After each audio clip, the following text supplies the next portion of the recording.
when you talk about how people are mean to each other, this too flows out of our evolutionary history, because when you think about what promotes survival is sex, and what increases your likelihood of moving your genes into the next generation is sex. And if you think about the specific differences in terms of what those evolutionary strategies are to move your genes into the next generation, men and women have very different strategies.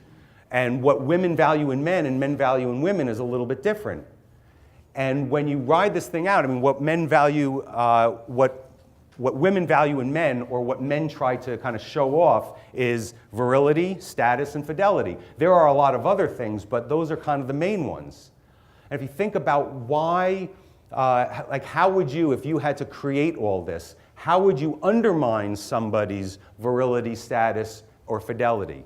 Because the more virile you appear, the more likely you are to get attention and to have potential suitors. Right? The more that you can demonstrate that you are a high status, again, think the car you drive, flowers, jewelry, your position, your earning potential, your ability to provide for a family, very important. And faithfulness, very important. So if you look at the way that guys try to tear each other's status down, we see the insults that guys use 90% of the time when they're teasing other guys. Right? It's almost always gay or faggot, wimp, loser, player. These cut directly to what are important for men to show, or boys in this case. And if you try to flip that around, it just doesn't work as well. I know some girls call each other lesbians, but that doesn't work really that well. And I know that some girls will call each other losers, and some girls, will attack somebody's popularity, and that is true. But that you're kind of a slut works so much better to another girl. It doesn't work for a guy.